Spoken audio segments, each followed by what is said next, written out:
안녕하세요. Introduction to Deep Clustering을 발표하게 될 고려대학교 백인성입니다. 먼저 세미나에 앞서 발표자인 저를 잠깐 소개하도록 하겠습니다. 저는 고려대학교 DMQA 연구실에서 석박통합 과정을 진행 중에 있으며 현재 이제 박사 과정을 진행하고 있습니다. 제가 관심 있어 하는 연구 분야는 Explainable AI, 그리고 Game AI, 그리고 다양한 딥러닝, 머신러닝 알고리즘을 적용하는 연구들을 주로 진행을 하고 있습니다. 특히 그 중에서도 이미지와 관련된 연구들을 많이 진행하고 있습니다. 본 세미나를 듣고 궁금증이 있으시거나 관심 있는 내용 있으시면 아래에 있는 메일로 연락해 주시면 감사하겠습니다. 목차는 다음과 같습니다. 인트로덕션부터 딥 클러스터링을 잠깐 소개하고 그와 관련된 연구들 두 가지를 설명하면서 세미나를 마치고자 합니다.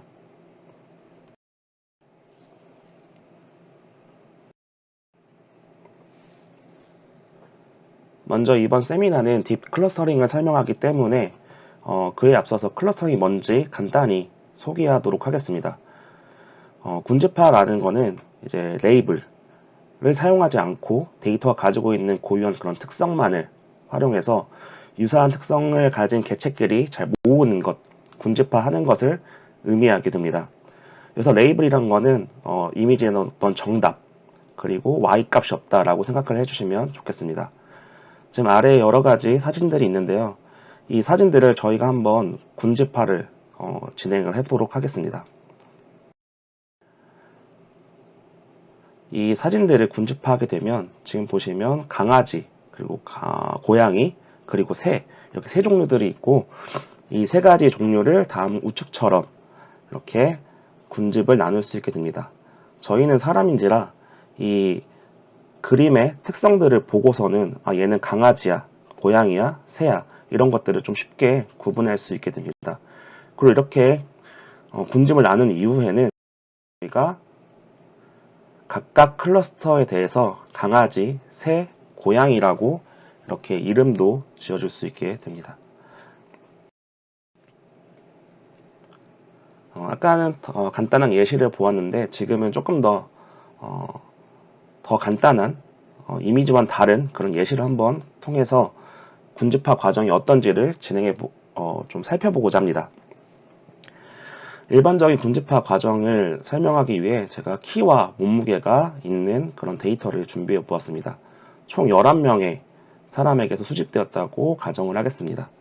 그리고 이제 좌측에 있는 표에 있는 그런 데이터를 우측에 있는 좌표 평면에 표시하고자 합니다. 지금은 가지고 있는 데이터가 키와 몸무게 뿐이기 때문에 X축을 몸무게, 그리고 Y축을 키로 설정해서 조금 쉽게 좌표 평면에 그릴 수 있게 되겠습니다. 지금 1번인 사람인 같은 경우에는 키가 180에 몸무게가 80이기 때문에 우측 상단에 이렇게 표시가 될 것입니다.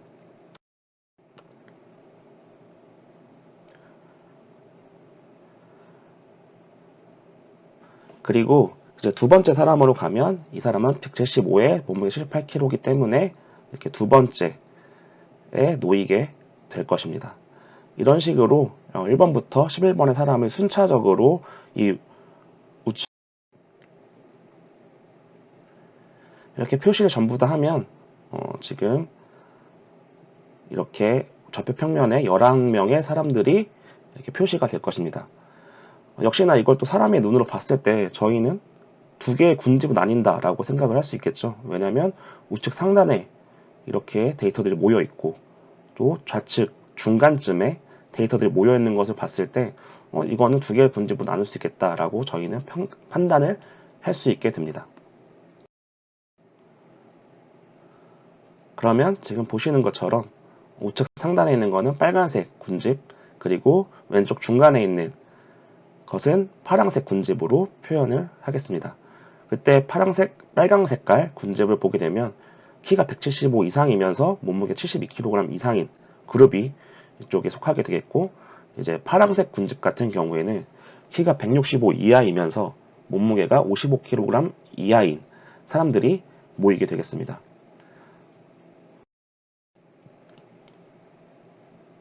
이렇게 두 군집을 나누고 저희가 아까 지금 왼쪽 이 데이터 표에서 키와 몸무게밖에 없었지만 추가로 성별이란 걸 수집했다고 해보겠습니다.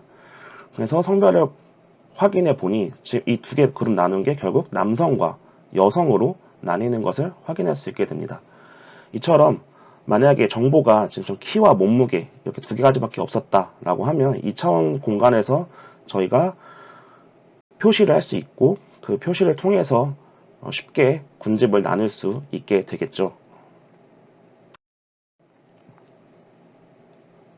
하지만 x가 이렇게 다 두 개처럼 단순한 게 아니라 고차원인 경우 어떻게 저희는 군집을 할 수 있을까요? 사실 저희라기보단 어떻게 컴퓨터가 군집을 할 수 있게 만들까요? 그런 걸 봤을 때 지금 이제 나오는 것들이 딥 클러스터링이라고 생각을 하시면 되겠습니다. 그래서 이미지는 지금 엄청나게 이제 픽셀별로 값이 많이 있기 때문에 고차원의 데이터라고 말할 수 있습니다. 이 고차원의 데이터를 컴퓨터가 인식하기에는 상당히 어렵겠죠. 따라서 이 각 이미지별로 이 이미지를 잘 대표할 수 있는 그리고 이미지의 특징을 잘 추출할 수 있는 벡터들을 만들어서 군집을 하면 조금 더 쉬워질 것입니다.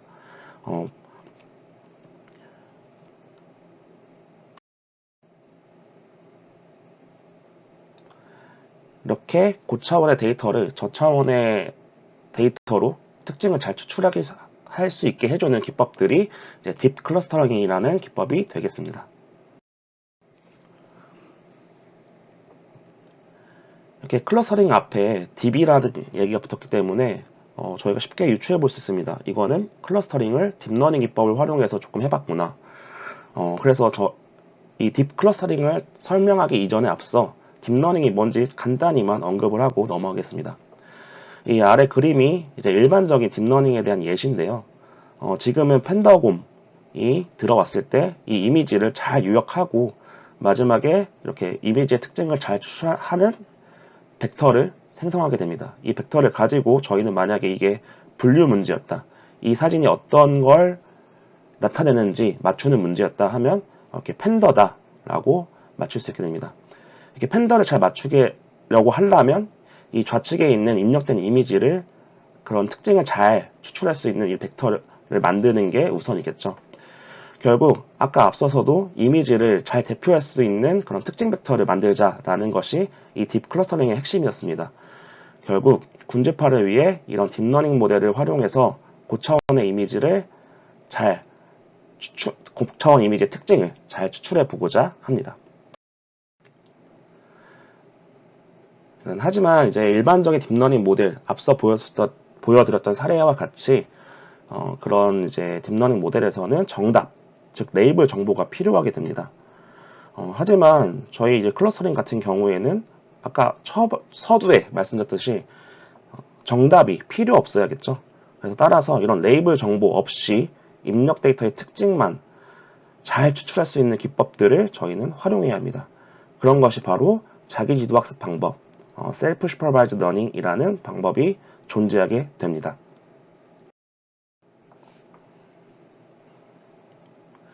그럼 이렇게 레이블이 없이도 데이터의 특징을 잘 추출할 수 있는 자기지도 학습 방법은 무엇인지 간단히 설명을 해봐야겠죠. 지금 제가 간단한 예시로 이제 모코라는 알고리즘과 바이올이라는 알고리즘을 그림을 그려 넣었습니다. 이 두 개 모두 지금 정답이 없어도 각 이 모델이 데이터에 대한 그런 특성 자체를 잘 추출해서 여기서 이제 좋은 레프레젠테이션 얻게 해준다 하고 하는데 좋은 특징을 잘 찾아준다 라고 생각을 해주시면 될 것 같습니다. 이 방법론에 대해서 조금은 자세하게 설명을 드려보겠습니다. 먼저 이 모코라는 거는 지금처럼 이미지가 들어왔을 때 그 이미지에 대해서 각각 어그멘테이션을 취해주게 됩니다. 그리고 이 각각 어그멘테이션을 취한 이 이미지들은 원본 이미지에서 동일하게 나온 것이기 때문에 각각의 이제 인코더, 그냥 CNN 모델이라고 생각하시면 되겠습니다. 이 CNN 모델을 통과해서 나온 특징 벡터들이 서로 가까워지도록 학습을 진행하면 이 이미지에 대한 특징이 잘 추출이 되겠죠. 근데 여기서 한 가지 목표의 특징은 이런 우측에 가운데 있는 것처럼 네거티브 샘플들을 만들게 됩니다. 지금 뭐 새나 자동차, 사실은 여기 이제 이해를 돕기 위해 강아지와 다른 그런 클래스의 이미지만 사용했지만 사실은 본 이미지 말고 어떤 이미지든 다 들어갈 수 있다고 생각하시면 되겠습니다. 그 네거티브를 뽑아서 이제 이 다른 이미지들은 원래 이미지랑은 다른 데서 왔기 때문에 얘네들은 서로 멀어지게 학습을 하게 유도를 하게 됩니다. 그게 보여드리는 것처럼 아래와 같은 식이 되겠습니다. 이 식은 조금 더 이제 잘 기억을 해주시면 좋을 것 같습니다. 지금 이 x와 x 플러스가 서로 이제 이 파지티브 샘플이라고 생각하시면 되겠습니다. 쿼리와 파지티브 키, 즉 같은 이미지에서 나온 두 이미지는 서로 가까워지게, 그리고 이 fxj라고 해서 이 j들은 이제 나머지 네거티브 샘플들에 해당하는 것이겠죠. 얘네들은 멀어지게, 그렇게 학습을 진행을 하게 되면 이 우측에 있는 피처 스페이스, 이 특징 공간이 다음과 같이 변하게 됩니다.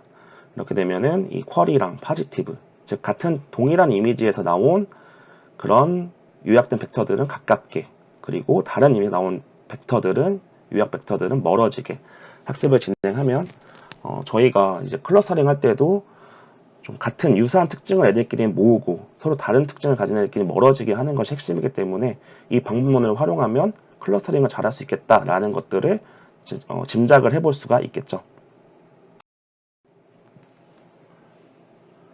그래서 한번 아까 첫 번째 보여드렸던 그런 이미지들, 총 12장의 이미지에 대해서 모코를 학습을 한다고 가정을 한번 해보겠습니다. 지금은 먼저 학습을 진행하기 전에 이런 피처 스페이스, 즉 특징 공간에서 어떻게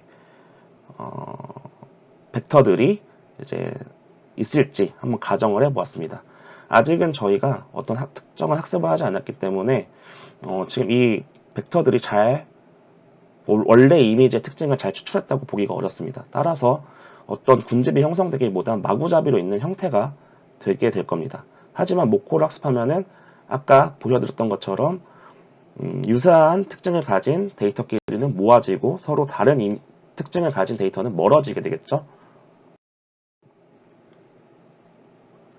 그렇게 되면 지금처럼 저희가 원하는 대로 유사한 특징, 이제 강아지의 특징을 가지고 있는 벡터들은 모아지고, 그리고 강아지와 다른 고양이끼는 멀어지고, 또 고양이끼는 가까워지고, 이렇게 유사한 특징을 지닌 데이터끼리 모아지고 서로 다른 특징을 지닌 데이터는 멀어져서 클러스터를 잘 구분할 수 있게 될 거라고 저희가 예상을 해볼 수가 있습니다.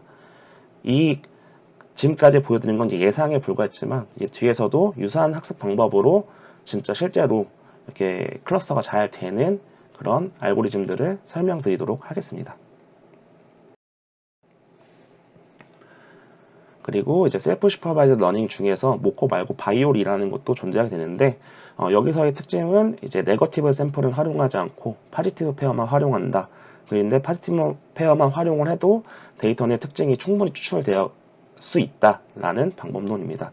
이 또한 데이터 내의 특징을 잘 추출할 수 있는 알고리즘이기 때문에 딥 클러스터링 방법에서도 사용이 되게 됩니다.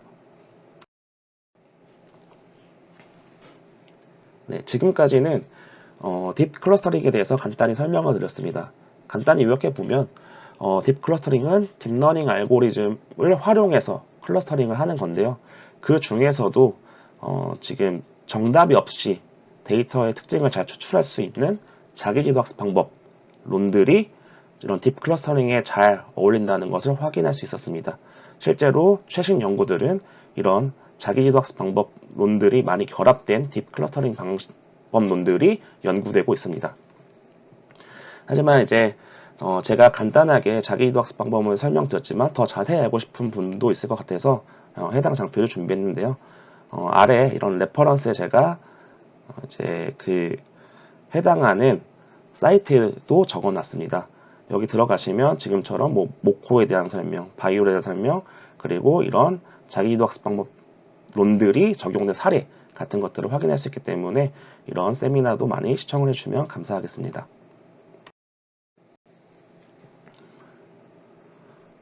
이제 컨트라스티브 클러스터링에 대해서 알아보도록 하겠습니다.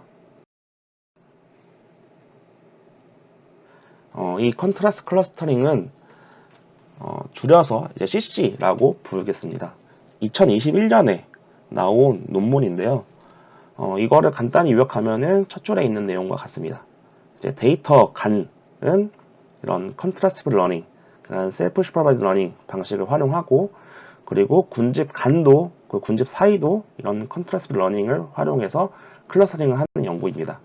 2021년도에 트리플 AI에서 발표가 되었고, 2023년 2월 16일 기준으로 218회 인용이 된 논문입니다. 그럼 지금부터는 이 컨트라스티브 클러스터링이 어떻게 구조가 되어 있고 어떻게 학습이 되는지를 한번 알아보도록 하겠습니다. 앞서 보았던 이런 셀프 슈퍼바이즈 러닝 방식과 같이 이렇게 동일 샘플에서는 각각 다른 어그멘테이션을 취해서 이미지를 생성하게 됩니다. 그리고 이 이미지를 각각 요약할 수 있는 벡터를 만들어내게 됩니다.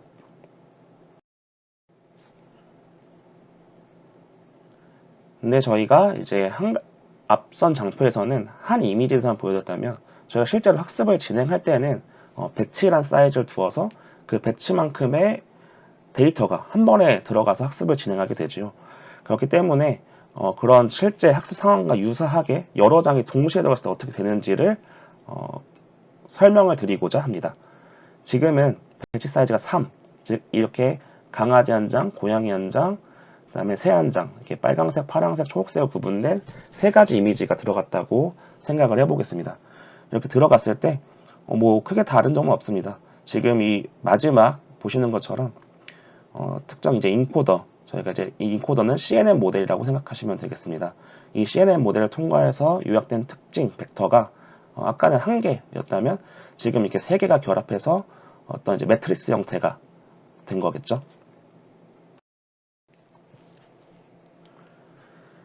이 CC, 이 논문에서는 지금처럼 이렇게 요약된 벡터를 뽑는 이 과정까지를 Pair Construction Backbone이라고 말하게 됩니다. 그래서 이제 기본적인 그냥 백본이라고 생각을 해주시면 될 것 같습니다. 네, 지금부터가 이제 이 CC가 어떻게 학습이 되는지, 그리고 어떻게 학습이 진행이 되는지를 이제 확인할 수 있는 부분인데요. 지금처럼 이렇게 두 개의 인코더를 거쳐서 요약된 벡터들이 나오게 됩니다. 이것들은 이제 각각 다른 어그멘테이션을 취한 이미지에 대해 요약된 벡터들이겠죠. 그럼 이 요약된 벡터 두 개를 동시에 지금처럼 MLP, 이제 GI라고 표현된 MLP 레이어에 통과하게 됩니다. 그렇게 되면은 지금 저희는 ZA, ZB처럼 이제 ZA는 HA가 통과한 결과, ZB는 HB가 이 MLP 레이어를 통과한 결과라고 생각하시면 되겠습니다. 이 ZA와 ZB가 나오고, 이건 어떻게 보면은 앞서 보여드렸던 이제 이미지들의 특징을 한 번 더 잘 요약을 하면 되겠죠. 그러면 이제 맨 위쪽에 있는 이 빨강색 벡터는 이 강아지에 대한 그런 정보를 잘 요약한 벡터가 되겠습니다. 이 ZA와 ZB, 즉 강아지 각각 잘 요약한 이 벡터들 사이에서는 이제 similarity, 약간 유사도가 이제 최대가 되도록 학습을 진행하게 됩니다. 즉 포지티브 페어가 서로 이제 가까워지게 학습을 진행을 하게 되겠죠.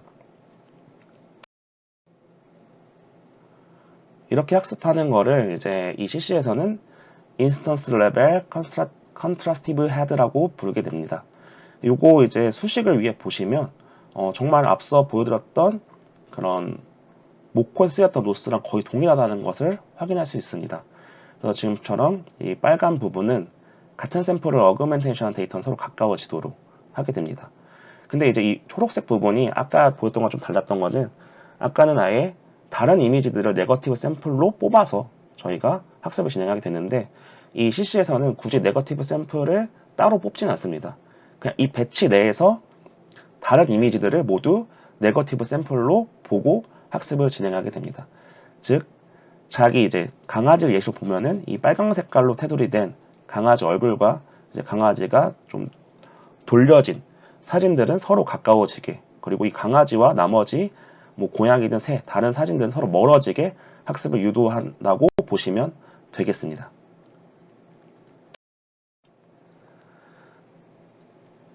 그리고 이제 두 번째 또 로스가 존재하게 되는데요. 사실 위에를 잠깐 보시면 아까랑 달라진 게 없어서 뭐 똑같은 거 아니야? 라고 생각을 할 수 있습니다. 하지만 이제 아래 이제 그림을 보면 조금 달라진 것들을 확인할 수가 있는데요. 방금 이제 전에 이제 인스턴스 레벨에서 진행했던 그런 로스는 정말 이런 데이터 하나하나 개체들 사이의 거리가 서로 멀어지고 가깝게 학습을 유도하는 게 되겠습니다. 반면에 이 두 번째 지금 보시는 이 로스 같은 경우에는 똑같이 이제 어떤 특정한 MLP 레이어를 통과하게 되겠다. 근데 이때 위와 다른 점은 지금처럼 제가 C1, C2, C3로 표현을 했는데 이 C는 클러스터의 개수를 의미하게 됩니다. 즉 지금은 저희가 강아지, 고양이, 새, 세 개의 클래스가 있다고 가정을 해보면 지금 이 벡터 사이즈 크기는 3이 되도록 저희가 학습을 유도합니다. 그 이후에 각 개체별로 이제 그런 유사도를 높게 하는 것이 아니라 이거를 이제 컬럼별로 보게 되면 각 클러스터에 해당하는 컬럼 값들, 확률 값들이 나오게 된다는 것을 알 수 있습니다. 즉 결국에는 만약 이 C3을 기준으로 봤을 때 이 마지막에 있는 이 벡터 두 개가 서로 유사하도록 학습을 진행하게 되면 이 클러스터 사이의 거리가 더 가까워지도록 하겠죠. 그래서 위에를 보시면 앞과 달리 이제 클러스터에 대한 식으로 변경이 된 것을 확인할 수 있습니다. 그래서 같은 클러스터는 서로 가까워지게, 그리고 이 세 번째 만약에 클러스터를 기준으로 봤을 때 나머지 클러스터는 서로 멀어지게 학습을 유도하게 됩니다. 이거를 이제 CC에서는 클러스터 레벨 컨트라스티브 헤드라고 부르게 됩니다. 그러면 저희는 이제 이런 데이터 사이도 좀 유사한 특징을 가진 애들끼리 가까워지도록 학습을 하고 다른 특징을 가진 애들은 멀어지게, 그리고 클러스터끼리도 서로 같은 클러스터는 좀 가까워지게, 그리고 다른 클러스는 멀어지게 학습을 진행함으로써 좋은 클러스터링 결과를 기대해 볼 수가 있게 되겠습니다. 네, CC에서 보여주는 이제 정량 평가입니다. 지금 여기 이제 대표적으로 10파10, 10파100, 그다음 STL10, 이미지-10 해가지고 모두 이미지와 관련된 데이터고, 이 좌측에 여러 가지 알고리즘들이 있는데 이 마지막에 CC가 나왔을 때 가장 이제 기존 그런 클러스터링 알고리즘들에 대비해서 성능이 좋았다라고 말을 하고 있습니다. 그래서 이제 NMI나 ARI가 뭐냐고 생각할 수 있는데, 이거는 모두 그냥 그 클러스터링에 대해서 정답이 있을 때, 지금 이제 10파10이나 10파100이나 STL10 이런 데이터들은 모두 정답이 있지 않습니까? 그 정답을 가지고 평가를 할 수 있는 지표라고 생각하시면 좋을 것 같습니다. 그리고 모두 그냥 1에 가까울수록 좋다, 1에 가깝게 클수록 좋다라고 보시면 되겠습니다. 두 번째로 이제 정성평가입니다. 실제로 그냥 군집 결과만 좋은 게 아니라 진짜 이미지로 봤을 때도 군집들이 더 잘 형성이 되고 있나를 확인하기 위해 이제 에폭수가 증가함에 따라 클러스터별로 데이터가 잘 나뉘고 있는지를 TSNE로 시각화를 한 결과입니다. 이 좌측에서 우측으로 갈수록 에폭수가 증가하는 것이고, 처음에 이제 0 에폭일 때는 지금 보시는 것처럼 어떤 특정한 클러스터가 구분되는 것처럼 잘 보이진 않았지만, 이제 우측으로 갈수록 같은 클러스터, 즉 같은 특징을 가진 이미지들끼리 잘 모여서 분리가 되는 것을 확인할 수가 있습니다. 네, 여기까지가 이제 CC에 대한 소개였고요. 이어서는 이제 프로포즈라는 연구에 대해서 소개를 드리도록 하겠습니다. 이 프로포즈는 Prototype Scattering and Positive Sampling 이라는 논문이 되겠습니다. 2022년 10월에 나왔고요. 10월에 나와서 그런지 아직은 이제 2회의 인용에 그치고 있긴 하지만 지금 나온 연구들 중에서는 가장 성능이 좋은 연구라고 보실 수 있겠습니다. 그래서 이 연구는 군집끼리는 여전히 그런 컨트라스티브 러닝을 하는데 이제 데이터는 넌 컨트라스티브 러닝을 해서 클러스팅을 하는 연구를 진행하게 됩니다.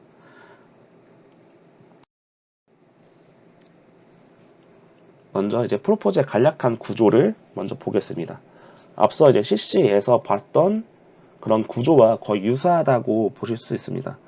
기본적으로 이제 같은 이미지에서 동일한 어그멘테이션을 통해 동일한 이미지에서 나온 그런 이미지들을 만들어야 이 두 이미지가 유사하도록 학습을 진행할 수 있기 때문에 어떤 이렇게 어그멘테이션을 각각 취하고 각각의 네트워크를 타서 요약 벡터를 만드는 이런 것들은 거의 동일한 모습을 볼 수가 있게 되겠습니다. 하지만 이제 조금 다른 점은 아까는 이제 두 가지 인코더, 그러니까 CNN 인코더가 있을 때 두 모델이 같이 이제 웨이트를 공유했다면 지금은 모멘텀 업데이트라는 방식을 활용해서 이제 타겟 네트워크를 업데이트하게 됩니다. 그 식은 지금 보시는 것과 같게 됩니다.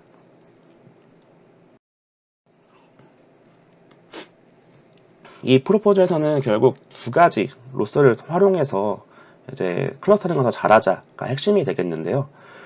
첫 번째가 이제 PSL 로스라고 프로토타입 스케일러링 로스가 되겠습니다. 이 프로토타입이라는 게 그냥 클러스터라고 조금 생각을 해주시면 편할 것 같습니다. 그리고 두 번째로는 PSA 로스, 그래서 Positive Sampling Alignment 로스. 그래서 이것은 각 데이터 개체 간에 적용된 로스라고 생각을 해주시면 좋겠습니다. 결국 이 PSL 로스는 클러스터를 어떻게 학습을 시킬 것인가, 그리고 PSA 로스는 이 각 개체 간의 거리를 어떻게 학습시킬 것인가를 본다고 생각하시면 되겠습니다. 먼저 이 PSL 로스를 보시면 아래 한번 이제 그 로스 식을 보겠습니다. 이거는 계속 나왔던 이제 모코나 그런 CC에서 나왔던 로스 텀과 거의 유사하게 생겼죠. 그래서 결국 여기서도 하는 건 뭐냐면 이제 같은 클러스터에서 나온 그런 클러스터의 중간 값은 가까워지게, 그리고 다른 클러스터와의 이제 거리는 서로 멀어지게 학습을 유도하게 됩니다.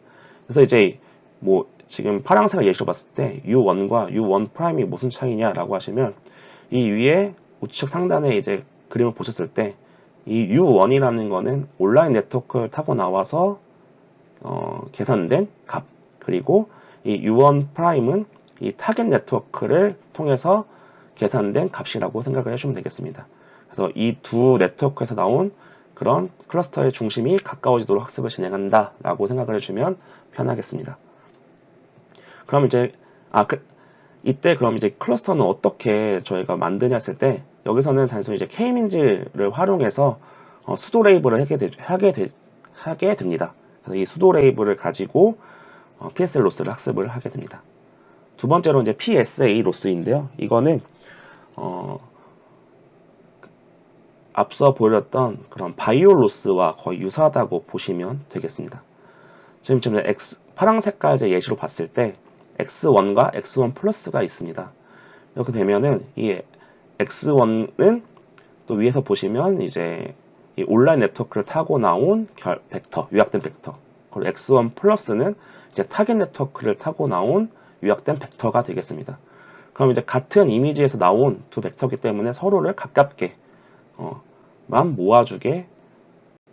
모아지도록 학습을 유도하게 됩니다.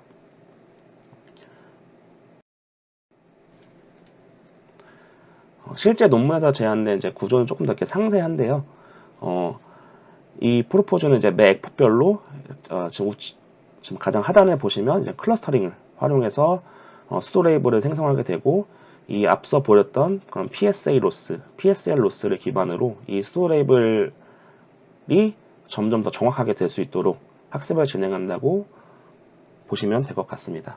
그리고 이 논문에서 이제 개체 간은 보시면은 컨트라스트 러닝을 하지 않고 그냥 바이오 로스만 한 이유는 이제 네거티브 샘플을 활용하는 경우에는 사실 이제 자기 이미지와 다른 클래스의 이미지만 네거티브가 되어야 되는데, 실제 저희가 네거티브를 만들 때는 그 원래 본인 이미지를 제외한 모두가 네거티브의 그런 후보가 되게 됩니다. 따라서 이 네거티브에는 자기 본인 클래스와 동일한 클래스의 이미지도 들어갈 수 있게 되겠죠. 근데 그런 것들이 이제 조금 학습에 악영향을 미친다. 하지만 이 본 연구는 그런 것들을 뺐기 때문에 훨씬 더 학습이 잘 되더라 라는 것을 논문에서 더 잘 설명을 해주고 있습니다. 그게 궁금하신 분들은 아래 레퍼런스에 들어가셔서 상세하게 확인해 주시면 좋을 것 같습니다. 네, 이제 이게 프로포즈 정량 평가인데요. 사실 이제 CC가 21년에 나오고 프로포즈가 22년에 나왔기 때문에 1년 동안 얼마나 많은 알고리즘이 나왔을까 했을 때 이렇게 가운데 있는 많은 알고리즘들이 등장했다. 물론 이제 모코, 바이올 같은 경우에는 기존에 있는 셀프 슈퍼바이즈 러닝 방식을 가져와서 한 것이지만 다른 이제 많은 연구들이 진행됐다라고 보시면 될 것 같고, 이 CC에 대비해서도 지금 많은 성능 향상을 이룩한 것을 볼 수가 있습니다. 특히 이 시파10, 이미지넷 10처럼 좀 클래스별로 데이터 수도 충분하고 좀 균형감, 데이터의 클래스별로도 균형이 있을 때 더 큰 성능을 보이는 것을 저희가 확인할 수가 있었습니다. 정성평가인데요. 이제 실제로 바이올로 해서 TSN을 한 결과에 대비해서 이 프로포즈를 적용했을 때 더 잘 구분이 되고 있음을, 클러스터끼리 더 잘 구분이 되고 있음을 확인할 수 있습니다. 이제 B와 C 같은 경우에는 여기서 제한한 로스가 PSL 로스, PSA 로스 이 두 가지인데, 이 두 가지를 각각 하나씩 제거했을 때의 결과입니다. 역시 이 제한한 로스 두 가지 모두 사용한 제한한 방법인 D가 가장 클러스터 구분이 잘 됐다라는 것을 확인할 수가 있습니다. 네, 저는 이제 이런 딥 클러스터링 기법 중에서 좀 컨트라스티브 러닝과 넌 컨트라스티브 러닝을 활용한 CC와 프로포즈라는 연구를 소개해 드렸습니다. 근데 아까 보셨다시피 CC와 이 프로포즈 사이에도 많은 연구들이 있었는데요. 해당 연구들이 궁금하신 분들이 있을 것 같아 기존 연구실 세미나를 하나 소개해 드립니다. 이제 이 해당 세미나에서는 본 세미나에서 소개하지 않았던 딥 클러스터링 기법을 소개해 주기 때문에 딥 클러스터링에 관련된 관심이 많으신 분들은 해당 세미나를 확인해 주시면 좋을 것 같습니다. 특히 이제 PCL과 스웨이브라는 연구가 좀 자세히 설명이 되어 있습니다.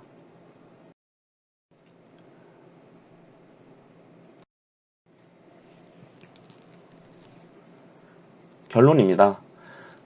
저는 지금 데이터 내 좋은 특징을 잘 추출할 수 있는 딥러닝 모델, 이를 활용해 클러스터링을 진행하려는 딥 클러스터링 방법론이 많이 발전되고 있다는 것을 설명드렸습니다. 특히 그 중에서도 자기지도 학습 방법론이 발전되면서 이런 자기지도 학습 방법론을 적용해 클러스터링을 하는 연구들이 활발히 진행되고 있습니다. 제가 소개해드렸던 연구는 이제 CC와 프로포즈 두 가지였는데요. 이 CC 방법론은 군집 간 컨트라스티브 러닝, 그리고 데이터 개체 간 컨트라스티브 러닝을 활용해서 군집화 성능을 향상시켰습니다. 모코와 유사한 방법론이었고, 대신에 네거티브 샘플은 배치 안에서 활용했다라는 것이 조금 차이점이었습니다. 그 두 번째로는 이제 프로포즈 연구였는데요. 이거는 이제 군집 사이에는 이런 컨트라스티브 러닝을 적용하지만 데이터 각 개체들 사이에서는 넌 컨트라스티브 러닝을 사용해서 군집하는 방법론입니다. 그래서 이제 CC 대비해서도 군집화 성능을 크게 향상시켰고, 제가 이때까지 본 연구, 이런 딥 클러스터링 연구 중에서는 가장 소타 성능을 보인 연구라고 할 수 있겠습니다. 그래서 제가 생각했을 때는 결국 여기서 이제 딥 클러스터링의 핵심은 군집 간 거리는 멀어지게 만들고, 좀 유사한 특징을 지닌 개체들은 서로 가까워져서 조밀조밀하게 모일 수 있게, 이런 학습 방식을 유도만 할 수 있다면 더 좋은 딥 클러스터링 알고리즘을 제안할 수 있지 않을까라고 생각을 하고 있습니다.